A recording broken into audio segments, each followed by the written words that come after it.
What's up, everybody? Thanks as always for supporting the show. It would mean a lot to me if you would take a second to scroll down and hit that subscribe button to the Hoops Tonight YouTube channel, and then follow me on social media on TikTok, Instagram, and Twitter so you guys don't miss any of our content over the course of this season. All right, let's talk some basketball.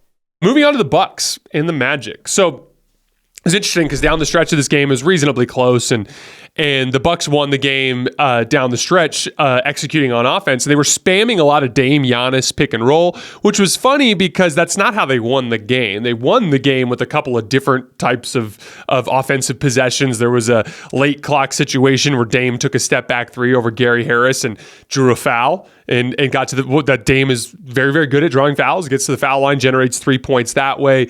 There was a baseline out of bounds play where they had, if I remember correctly, Brook Lopez set a back screen for Pat Connaughton, and Wendell Carter Jr. it was Giannis. Giannis set a back screen for Pat Connaughton, and Wendell Carter Jr., even though Giannis can't shoot, was like just not paying attention to the basket and just let Pat get right behind him. He laid it in.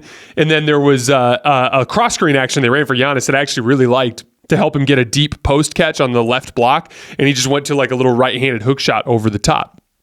But they did run a ton of Dame Giannis pick and roll, and I'm glad just because, some of the sloppy stuff that happened is stuff that they're going to be able to figure out in the long run, and they got some really good looks out of it. So first one they ran down the stretch, Giannis they ran it on a cleared side on the right side, and Giannis ended up getting basically a wide open dunk, and he just missed it, which, how often do you see Giannis miss basically an uncontested dunk, right? So that was the first one. Quality possession, just didn't result in points. There's another one they ran where they dug over with the low man, and Dame had a skip pass to the left corner, and instead of throwing the pass, he tried to force it into Giannis, and it led to a turnover. And then after that, Dame made the read. They ran it on the opposite side of the floor from the left side moving towards the right, and Dame identified that they were coming over to take away that drop-off pass to Giannis, and he made a skip to Malik Beasley in the right wing, and Malik Beasley was able to pump fake, rip, and make a little floater off the glass. And a couple of different things there you're seeing. First of all,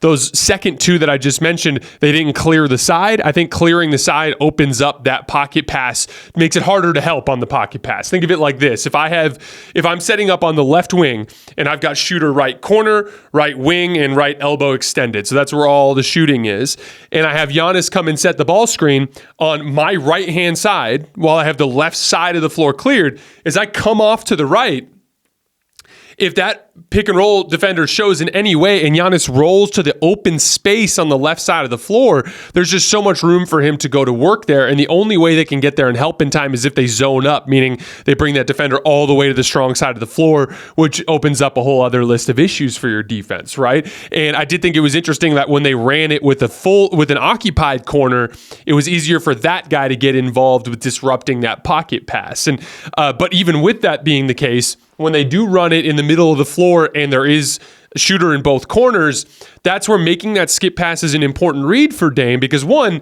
you've done your job. You've created a closeout opportunity. Two, Malik Beasley's shooting the shit out of the basketball, so dudes are going to chase him off the line. And three, that just gets the defense in rotation, and from there you've got enough ball handling and shooting on the floor to make good plays out of it. But again, where we are right now is not quite where the Dame Giannis pick and roll needs to be to win the title, but I love that they're spamming it. I love that they're trying to build that chemistry, because that's the action that's going to get you the trophy one day if you could figure it out and if you can defend well enough to tie everything together. On the Magic front, a lot of self-inflicted wounds in the fourth. I talked about Gary Harris fouling Damian Lillard on a three. Right after that play, Jonathan Isaac stepped out of bounds in the right corner. Just that classic negative step thing that you see all the time. Paolo Banchero took a really tough transition three that I thought he settled for. Took a wide open catch and shoot three later that he made. He's been shooting the ball pretty well this season. Shot selection's a big piece there. The Pat Connaughton back screen on the inbounds play, that was just bad defense from Wendell Carter Jr. His number one responsibility in that situation is the basket, and he just wasn't doing his job. There was another play where Wendell Carter Jr. had a deep seal in the post, and Franz Wagner threw a one-hand rifle pass that was just really difficult to grab. So we're talking 5 pretty significant self-inflicted wounds there in the fourth quarter that took them out of any chance to win that game. kind of typical for young teams, right? Like they're going to struggle in those particular types of situations.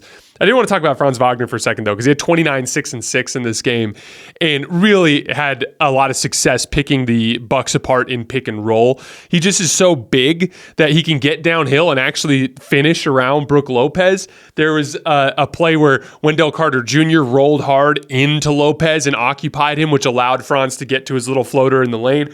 And then when Bobby Portis was in the game, they were blitzing and switching, and Franz was just killing him. Every time they blitz, he'd drop it off to Mo Wagner, and he'd get downhill and he'd make a play, right? Or if there were 2 plays in the second half where Portis had to switch out onto Franz, and Franz just cooked him one-on-one and got all the way to the basket for his little, hook shot that he takes over the top. Franz is playing really good basketball. It was fun watching him go to work against that team because that's a team that has a lot of size in the Bucks. And so for a guy like him to, where his biggest advantage is size, to continue to thrive in that type of environment, I thought was really impressive.